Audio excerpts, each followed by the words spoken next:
King Osiris's fatherhood. At noon, Robert high, like only he could. The fables are bizarre but good. It's misunderstood. Misunderstood. Have a knob on Friday. I'll have a knob on Friday. Hey, thanks for joining us for another episode of Myth Understood with Tis I, Paul Bianchi, There he and is. Tis that, Sarah Oliver. Uh-oh. So, one thing I've mentioned a lot on this podcast is A lot of stupid shit. a lot of stupid shit. But I've talked a bit about being a writer. Okay, a bit. And but one thing I've talked about a little less is about kind of my You're miming. my miming. I'm a prolific mime. Find me anywhere, especially in a box.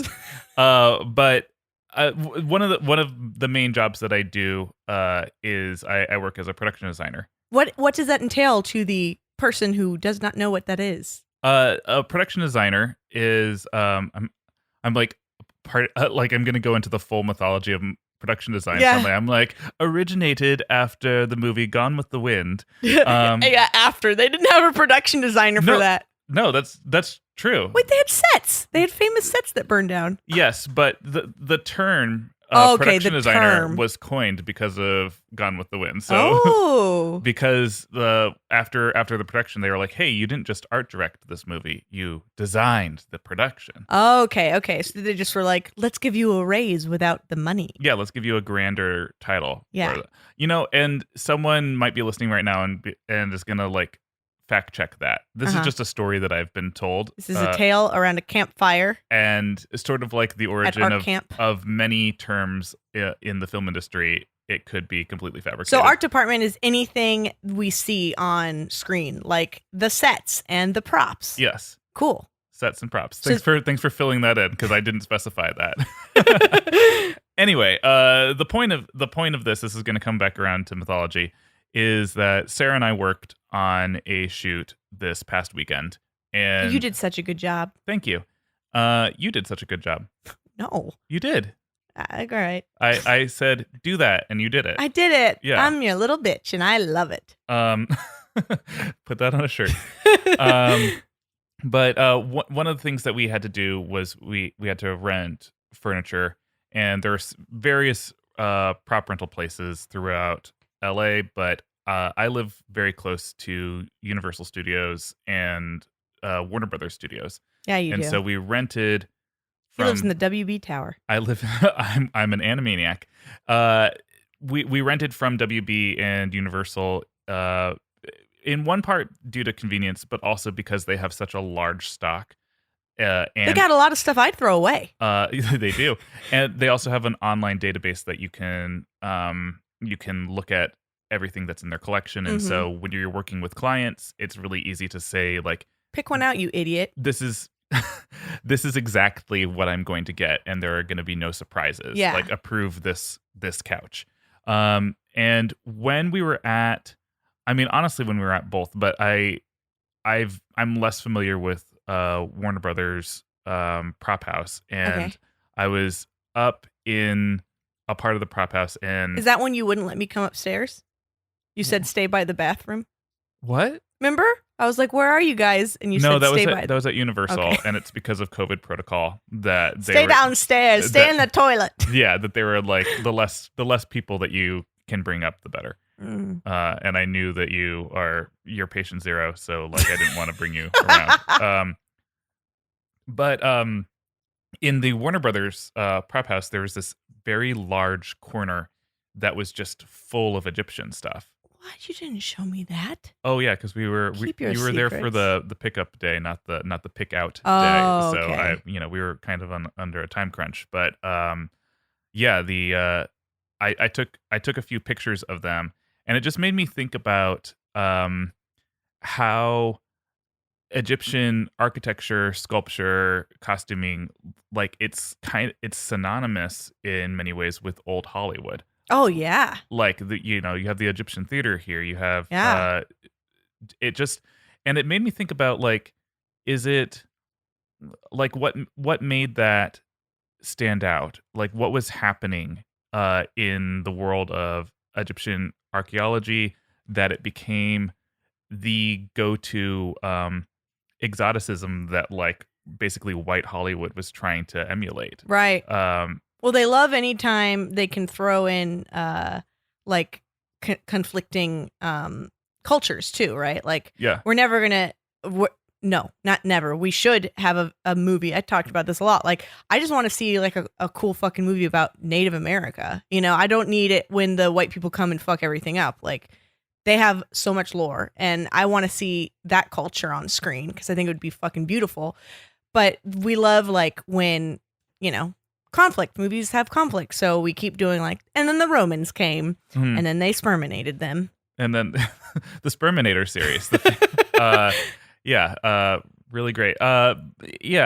So I took some pictures of that stock, and I'll post a little collage of that on social media, just because I just thought it was interesting that they had this little, like, they had a row of 3 mini Sekhmet statues. They had a chair that had this like hand painted backdrop with like Horus and Tote and Set, and I was just thinking about the designers from the 1930s or something, just like painting and I mean, maybe doing their research, maybe not. Well, yeah. Probably not. Yeah, but like also in the time of Technicolor, it's a very opulent time to emulate on screen.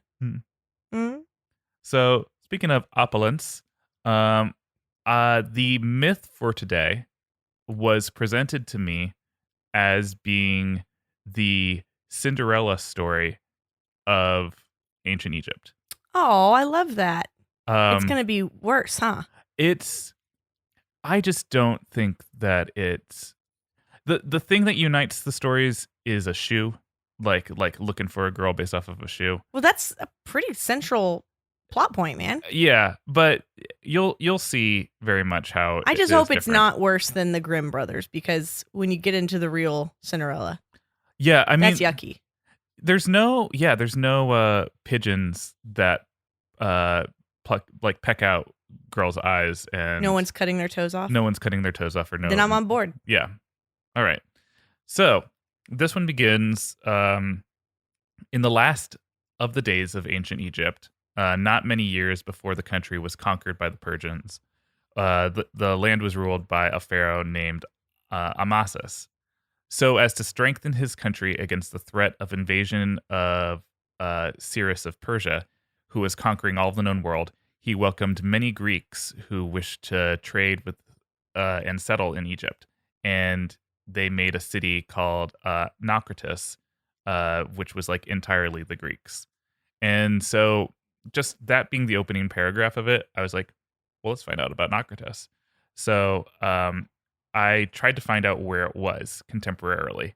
And it is today about 80 kilometers southeast of Alexandria, just off of the Cairo-Alexandria highway, sort of spread out beneath the villages of, I will butcher this. This is Komgi'.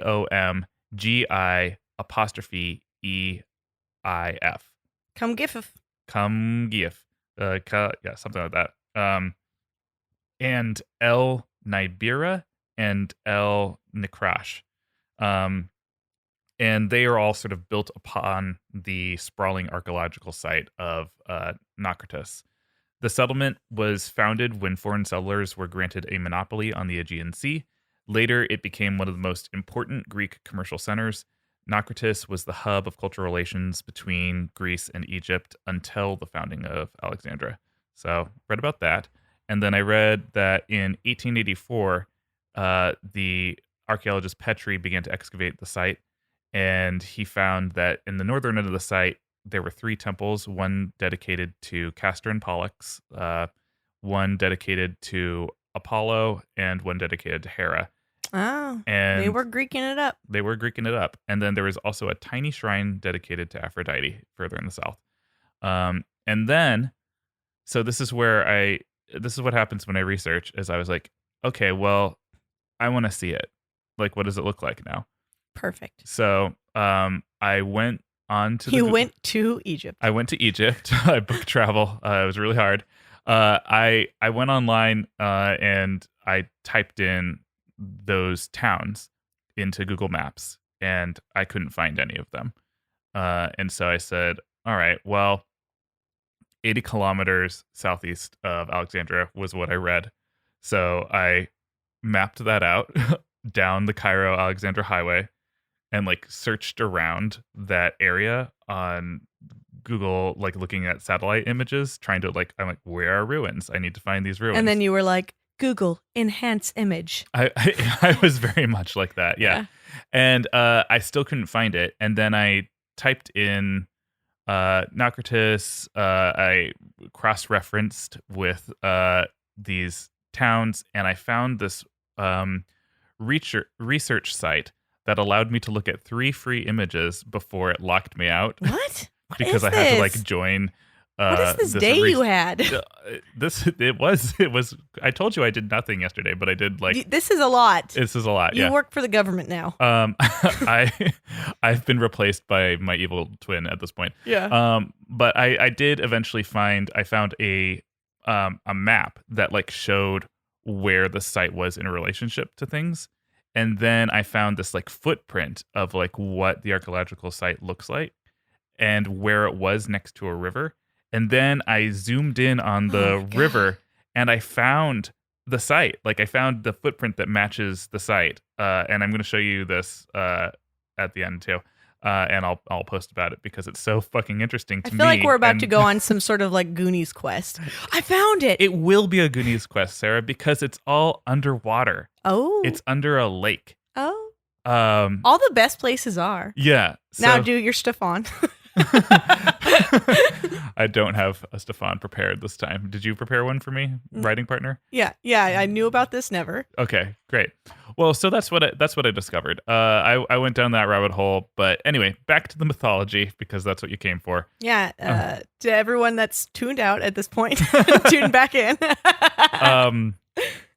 In Naucratis, not far from the mouth of the Nile that flows into the Sea of Canopus, there lived a wealthy Greek merchant named Charaxos. His true home was the island of Lesbos. And who was his sister? I don't fucking know. Don't look at me. Sappho. Why would I know that? Because she's the famous poetess who lives on Lesbos. I don't remember that. Oh, okay. I Well, don't remember anything. Well, you know, but you know that she's like the reason that lesbians are called lesbians is because of Lesbos, because of the poetry that Sappho wrote. Okay, and that I vaguely remember that. A lesbian relationship is sapphic. Okay. Even though there's a lot of evidence that she was bisexual and not like a strict lesbian, but like, you know, that's neither here nor there. Just contributes to the erasure of bisexual people. It's fine. But he had spent most of his life trading with Egypt, and in his old age, he settled in Naucratis. His old age of 36. Yeah. All of his teeth were falling out. Yeah. One day, he was walking in the marketplace, and he saw a great crowd gathered around the place where slaves were sold. And out of curiosity... They don't sound so great. What? Yeah, it was a big crowd of shitty people. Fuckers, yeah. Yeah.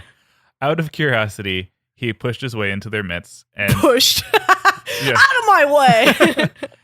He found that everyone was looking at a beautiful girl who had just been set up on the stone rostrum to be sold. And you know, she was working it. She was like, "I'm here to be sold. I'm looking hot." Oh, it's like the Pirates of the Caribbean character they're replacing. Yeah. Except this was back then it was a full pageant, and she had like a talent portion, and she sang a really beautiful song. Sarah, you know it. So I can clean your house. It's horrible. Why are we having a slave pageant? I mean, that's how this is a magical Cinderella story. This is not okay. Well, okay.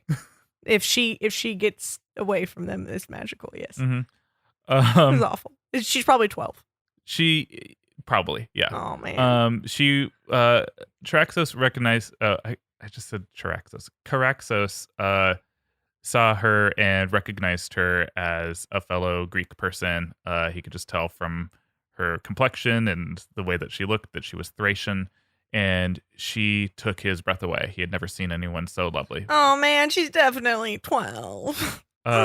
Consequently, when the bidding began, Charaxos was determined to buy her, and being one of the wealthiest merchants in all of Naucratis, What did he sell? he did so without much difficulty. What did he sell? He sold like those The grapes that taste like cotton candy. what are you talking about? The grapes that taste like cotton candy. Yes. Well, it's funny because I did the motion for like a cameo necklace is what I was gonna say that he sold. Oh, okay. And so I did this motion with like creating an oval with my forefinger and my thumb by my neck, and then you said grapes that taste like cotton candy, and I was like, is that what this motion means to you? Yeah. Okay. Perfect. So he sold both. Honestly, it was like get your cameo necklaces, get your grapes that taste like cotton candy. What's cotton candy? Oh, it hasn't been invented yet, but I swear these taste like it. It's a yum yum. It's a yum yum. So when he bought the girl, he took her in his arms and just sort of like carried her off. So she's literally a baby. Why is he carrying her like a baby? Because This is getting worse. he takes her back to his house, Puts her in a crib. rocks her to sleep. Aww. When she wakes up, he talks to her. She can speak, so she's old enough to speak.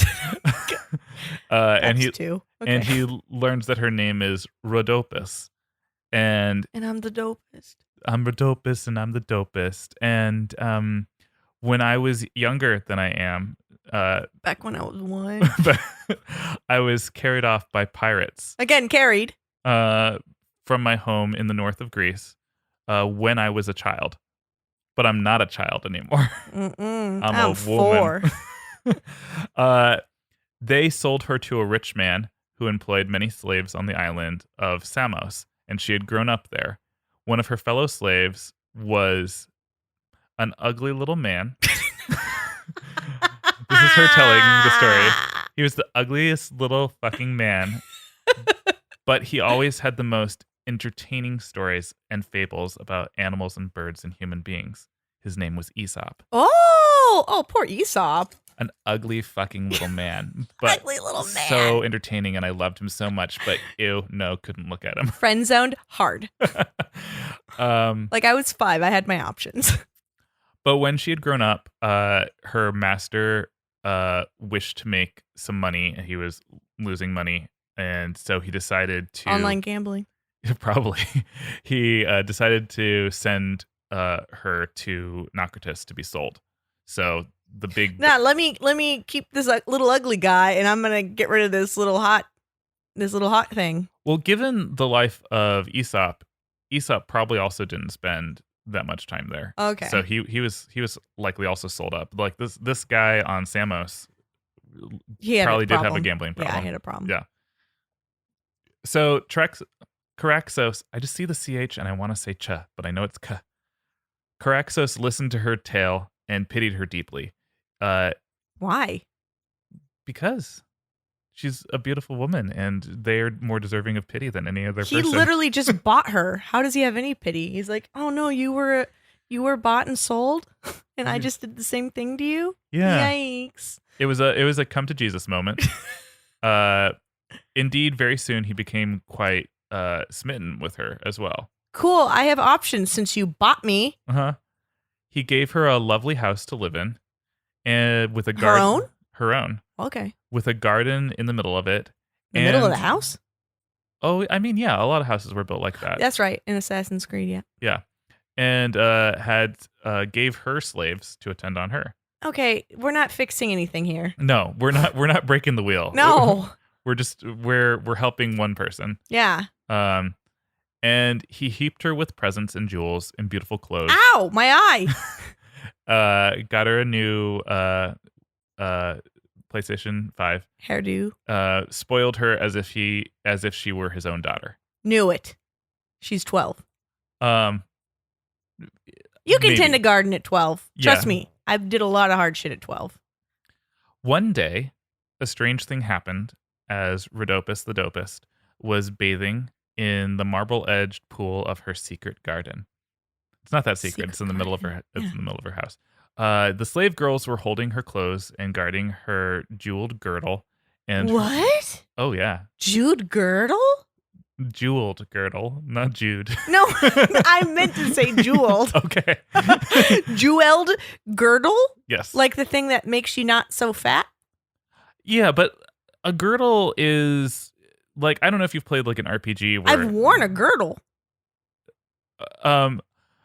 In like like a girdle is basically just like a belt, like a high waisted. It's not like belt. like a corset. Yeah, like if you watch WWE, they're basically like championship belts are basically like old timey girdles. But it's still supposed to push back your Dunlap.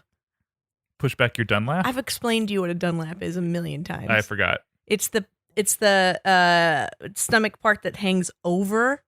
Like it's the stomach part that hangs over. Oh, I don't know what the etymology of girdle is, but my assumption is, you know the phrase "gird your loins." Yes. Like is that before like someone kicks you in the balls? No, it's like if you're wearing a long tunic, or skirt, you pull up your skirt so that your legs are exposed and you have more mobility, so you can fight. And so that's the part of fighting movies I've missed, the part where they tuck their skirts in. Yeah, because it's not a cool thing. So it it's just sounds pretty cool. So the men take off their big hoop earrings and they tuck in their skirts. So my assumption would be that a girdle is for girding your loins so that you have a place to tuck the fabric. Okay. Yeah. And then my later, fighting girdle. Yeah. So later it was a jockstrap. Yeah, later it became, I guess, girding your stomach fat, not your extra dangling fabric. Okay. Now, great. I'm glad we covered that. Okay, so she has her jeweled girdle. Her jeweled girdle, which is only mentioned here once and is not important to the story. It just became center of the story. What is important to the story is her rose red slippers. So she's only wearing a stomach girdle and slippers. That she's wearing nothing right now. Oh, okay. Her clothes are. Oh wait, no, she's too set young. on the side. She's too young. This is not erotic. She's.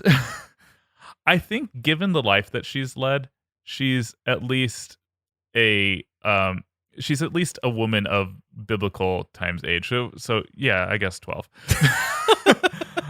Whatever. As she was there, she really loved those rose red slippers. They were like, jeweled girdle, who cares? The slippers, yes, she was all about them. And she was lazing in the cool water. And suddenly, as she was like, I imagine this very cinematically. She's lying on her back, floating in the water. And she looks up at the sky, and a very large eagle soars across, crosses paths with the sun. And she's like, that is the biggest eagle I've ever seen. And it swoops down as if to attack her group of slave girls by the side of the pool. And the slave girls all scream and drop the girdle, drop her clothes, drop the ruby red slippers, and just run into the house and abandon her to be at the mercy of this gigantic eagle. Yeah, I'm not dying for free. Yeah. And the eagle swoops just past Rhodopis, grabs a single one of her rose red slippers, picks it up, and soars away. The end. What's the lesson here? Yeah, Aesop, where are you? Where's the lesson? So that was a very strange occurrence to her, and she was so startled. She gets up. She yells at the slave girls, why'd you run? Why'd you leave me? I could have died. Yeah. Also, you should have guarded my rose red slippers because those were my favorite. No, who cares? And they're shoes. We're humans. Now one is stolen, and I'm so sad. You have so many other shoes. So she's just started crying. This is why she's 12. This is why I'm saying, though, that this is so different from Cinderella, is that Cinderella was the not slave materialistic. girl. Yeah. Yeah. Rhodopis is crying over the loss of her shoe. Yeah, right she now. got real materialistic real quick. She wasn't like, you guys did the right thing. I value human life. Having been in your metaphorical shoes, my literal shoes don't matter. But they do. They do to her. She mostly, because she feels indebted to Caraxos, and Caraxos gave her those rose red shoes, and so her fear is like, oh, if I've lost one of these shoes, he won't value me anymore. Yeah, it's not like she chucked it off a bridge. A fucking eagle swooped down But and who stole would it. believe her? She What a has weird thing. She has Whitney. Slave girls don't count as witness. Oh god. So she did eventually talk to Caraxos about it. She said, hey, daddy, I I don't know. He saw her as a daughter. Yeah. I just decided to make it gross. Yeah, you did. Um, I cringed, guys. she says, the weirdest thing happened. I was swimming in my secret Sit garden. on my lap. Hold on. Just not yet. I was looking up at the sky, and this giant eagle came down, and he stole one of my shoes. One of the which kind of shoes? Oh, the rose red ones. The rose red Crocs? The rose red. Is that what they're? I thought they were slippers, but yeah, that makes sense. Yeah. The slipper Crocs? The slipper Crocs. Those are one of a kind Crocs. I know, and I'm so sad about it. And my slave girls didn't even risk dying for me. Well, I'm going to probably get rid of them. Maybe they die? Maybe they die. Well, no. What happens is Caraxos says, well, if this happened to you, that you are such a beauty that it like transcends the knowledge of heaven and earth. Like everyone knows that you're this beauty. That eagle, which is the symbol of Horus, probably was sent by the gods to steal that shoe. It probably happened for a reason. Don't worry your sweet little head. You make me feel better about everything. What an insane conclusion. And it was theoretically in this myth sent by Horus, and He's flirting. Horus sends his eagle to fly all the way up the Nile to Memphis, and then swoop down towards the palace. And He's got a GoPro on the eagle. GoPro He's on like, the eagle. See if we can see a titty in the bath. And at that hour, Pharaoh Amasis was sitting in a great courtyard, as it's written, doing justice to his people and, hearing any complaints they wish to bring, doing that. And as he was there, this giant eagle swoops down and drops the rose red slipper right onto the Pharaoh's lap. Ow! It just like hits him right in the dick. Yeah. And then the eagle soars away and, Shits on all of the peasants. shits all the peasants. Tis the will of the gods. Exactly. And the people cried out in surprise when they saw this. And Amasis too was taken aback and, icing his loins. Yeah. Not girding them this time. And he took up as it's described, little rose red slipper. Oh no. And admired the delicate workmanship and the dainty size of it. And he immediately proclaimed that this girl, whoever this belongs to, must be one of the loveliest women in the world. Huh. Based off of a shoe. Okay. It reminded me of a story. Do you smell it? Yeah. Oh yeah. He stuck his nose deep in there. Amasis was a footman. Oh, well, this is clear. Uh-huh. What this story reminds me of at this point is, so there was this time. Are you telling Quentin Tarantino's story? No. Oh. There was this time several years ago that I was at in like the drive-thru at McDonald's with our buddy Haley, and the woman who took our order had like just like a very like alto sort of like smooth voice, and You want fries with that? it's something like that. And I turned to Haley afterwards. I was like, she had a sexy voice. I bet she's really sexy. And then we came around the corner to see the woman, and she was like probably the oldest woman I've ever seen working at McDonald's before. Granted, had a sexy voice. I was right. At least she was sexy, just not the idea in my brain of what it was. So like when I thought of like seeing a shoe and being like, oh, I bet whoever owns this is sexy. It's like you don't know. Yeah, you do when it's a shoe. Yeah. Okay. Because they got little piggies. If That's it's true. like a real narrow shoe. Now, if my shoe dropped on someone's lap. It would kill them.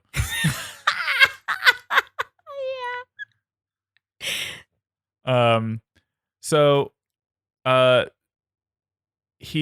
Pharaoh was so Fetishized. by what happened. He issued a decree to his people right then and there. As they're like, it says he was doing justice and listening to their complaints, which are probably like, I have no food to eat. Shut up! He says, shut up! Let my messengers go forth through all the cities of the Delta, and if need be, into Upper Egypt, to the very borders of my kingdom. Let them take with them this rose-red crock, with which the divine bird of Horus has brought me. Let them declare her, from whose foot the slipper came, shall be the bride of the Pharaoh. So he goes all in without ever seeing her. Wow. And I mean, you're a pharaoh. Like, if you don't like what you get, you behead him. yeah, that's true. So then the messengers prostrated themselves, crying, "Life." Prostrated. Yeah, Prostrated? prostrated. Okay. Saying, "Life, health, strength be to the Pharaoh. Pharaoh has spoken, and his command shall be obeyed. Immediately, anyone else here complaining about starving, leave. It is time to do this important task instead." I'm dying. Oh, wipe that bird shit off your face. So they set forth from Memphis and went by way of Heliopolis to Tanis and Canopus until they came to Naucratis.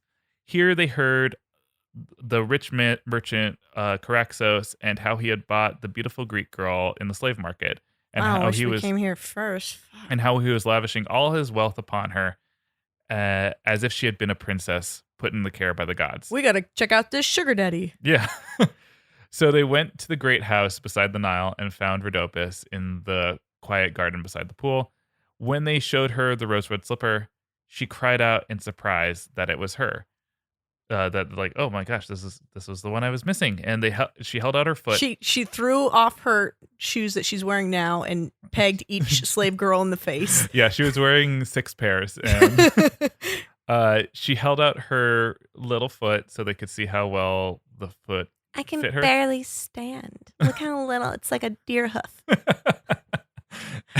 And she bade one of the slave girls fetch the other shoe, which she had kept. Go get it. Go get it. Because this will prove it more than just that it fits my foot. Yeah. And she had kept it carefully in like a glass box. What a psycho! You get one sugar daddy and you just throw it all away. Mm-hmm.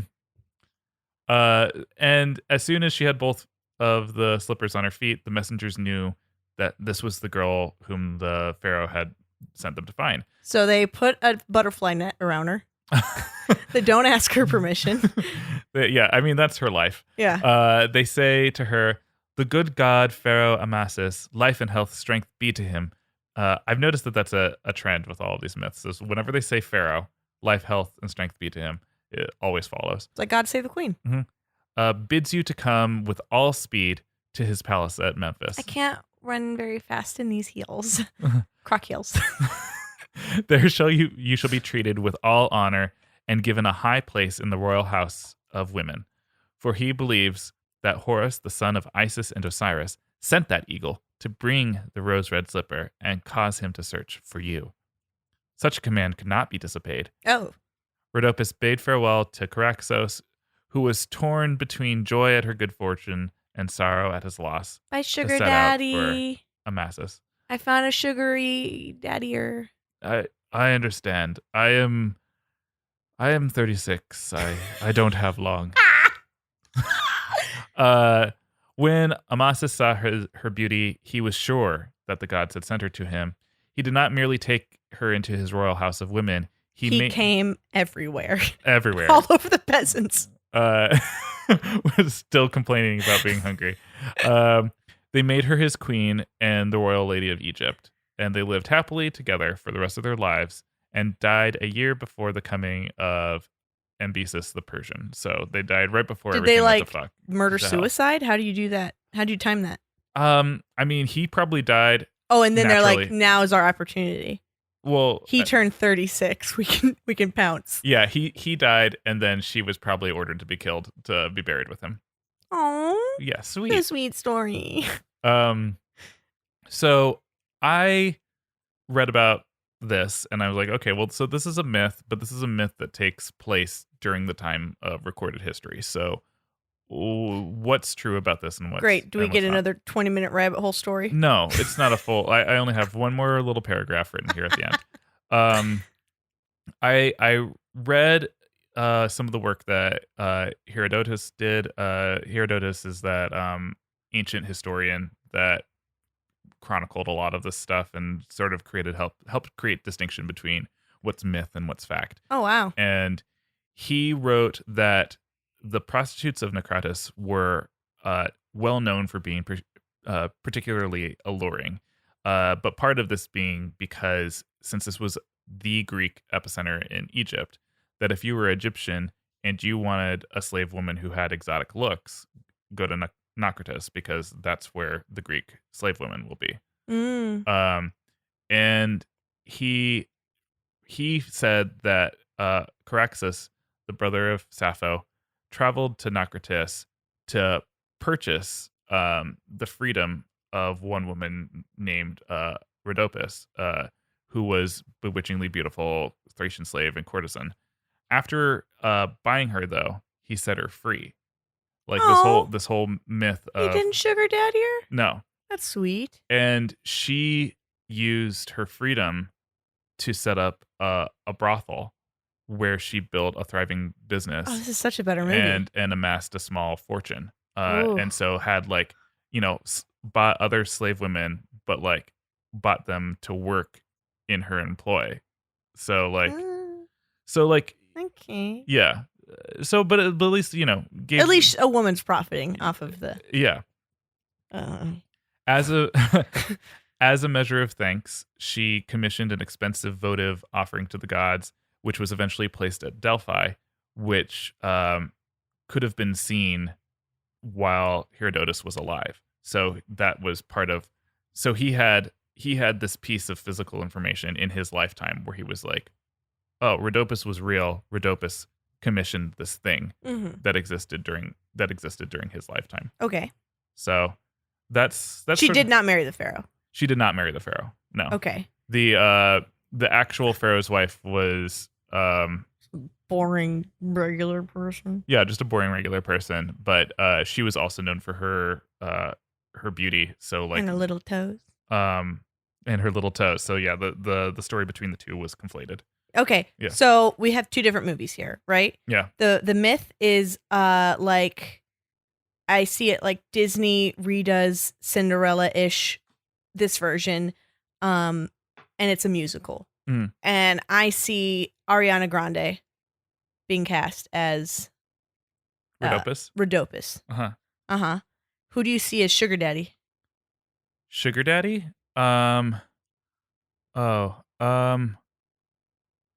Gosh, I'm not. Can it be Mandy Patinkin? Oh my God. Okay. Okay. And who's the pharaoh? Oh, let's make him be Lil Nas X. I love that. Okay. And then the second movie is like HBO style, right? Because she's running this gritty brothel. She's kind of an anti-hero because she's like buying these women and saying like, now you're in servitude to me. Yeah. You think I had it easy. So who is she in this? Juliana Margulies. What? Is she still alive? Juliana Margulies? Yeah. Yeah, I'm kidding. All right. And who's the pharaoh in this one? Oh, it's well, the pharaoh doesn't play a part in the story of the other one. He just Oh, exists. that's right. He just exists. Okay, fuck the pharaoh. Yeah. So who is Mandy Patinkin in this one? Oh, this time it's William Dafoe. Oh boy. Yeah. Okay. All right. They both have just been greenlit, Okay. and they perfect. will be battling at the box office. But two different studios produce it. Two different studios. Well, I'm gonna load. Cannot download attachment. Why not? Never mind. I guess I'm not. I was gonna show you the images I found, but it says cannot download attachment. You don't have your Wi-Fi on? No, it's on. Shit. Well, it looks cool. It looks like a lake. I don't believe you. If I can't see it, I can't envision it. So how do you feel? What did you learn from the Cinderella story? Not a great Cinderella story though, right? Not the worst. No, Yeah, way less blood. that's true. I was surprised about all the shit and cum, but I mean, you surprised yourself then? yeah. Okay. What's wrong with me? Yeah, it's always fun when there's a story about a slave that gets freed and doesn't have to be a sex slave. Yeah. I like those. I think given the period in which the myth was written, I think one thing just to think about when you're reading these older myths is that like there was a time when the idea of being so delicate or beautiful that you are deserving of having slaves was like an opulent idea. Yeah. Like it was like a romantic idea to them at the time. It is clearly it's like not some, okay now. No, it's their apex shit back then of like, Yeah. now I've made it to the top, Mhm. and others will suffer for it. Yeah. Mhm. And we're trying to break that wheel. Yeah. So that's all. I'm not. I hope that didn't come off as me excusing slavery, but I was just saying that that's the tone that they were going for in this myth of being like, and now she has slaves. Like you're supposed to think like when you first heard that like hundreds of years ago, you'd be like, ooh, She's so special. Yeah. And now you're just like, why'd she do that? She was just there. yeah. Cut it out. Now she has a girl gang. Mhm. That's better. A girl tourage. A I don't know. brothel. I don't know what they're called. Yeah, a brothel. A brothel. That's what it was. A group of women is always a brothel. There's an entourage for men and a brothel for women. I'd watch that show. Scree! Boo-doo-doo-doo-doo-doo-doo-doo-doo. Are you ever just laying around naked and you're like so single? Yeah. Do you ever just wish love would drop into your lap? Do I ever? Do you like smelling shoes? I don't see the correlation. Well, we have the service for you here at Eagle Matchmaking Love Service. Our certified Eagles will pick up any article of clothing that you want, but especially shoes because they kinky. And they will drop it on any person's lap that you want to end up with. And the Eagles will also shit all over the people you don't like. As a bonus. I don't see the correlation. Well, love is in the air. Love is in the air. There it goes. There it goes. Wait, is that the theme song for Yes. it? I thought you were just the other person in the commercial suddenly breaking into song, but I like it. Let me hear it again. Well, love is in the air. Love is in the air. There it goes. There it goes. It'll fall into your lap. Yeah, okay. Well, thanks for joining us for another episode of Myth Understood. I enjoyed doing the research on this one. A little too much. A little too much, yeah. Kind of sickening. It was like what kind of sickening? Well, yeah. If you enjoyed if you enjoyed this episode, please continue to check us out by following Checking us out. by checking us out by following us on social media at _mythunderstood, finding me at the Paul Bianchi and her at the Sarah Oliver. You can also join our Discord community where we chat, and you can chat with other people who enjoy Myth Understood and other great podcasts on the Dragon Wagon Radio Network as well. Please continue to rate and review us on Apple Podcasts. Give us 5 stars. Give us 5 stars. We've been so good. And you can also find today I am wearing again the one of my favorite shirts. It is the Nymphimos artwork of Myth Understood on a lovely sky blue, and you can find that merchandise at www.mythunderstoodpodcast.com along with the entire back catalog of our show. If you don't want to listen to us on Spotify and iTunes, or you don't even have to. Yeah, you don't have to. It's all there. So yeah, that's about it. Well, you did such a good job today with all your research. What a good job. Thank you. Oh, good boy. Night night. Good night. Hi, I'm Jake Lloyd Bacon, and I am a lifelong pro wrestling fan. And I'm Alexandra Hoy, a new fan of pro wrestling who was surprised to fall in love with it. It's much more creative than I ever gave it credit for. Yeah, people sleep on pro wrestling, but it's so much more than most people think it is. It's theatrics, athleticism, comedy, and decades worth of larger-than-life characters that I have to catch up on. So what better crash course in wrestling history than WWE's iconic Royal Rumble match? Every year, 30 wrestlers compete in one massive match, and we're watching all of them. We pick a year at random out of our jar o' rumbles and watch it in real time right alongside you in our enlightening podcast, Me, You, and 30 Other Men. So join us at meyouand30.com or wherever you podcast.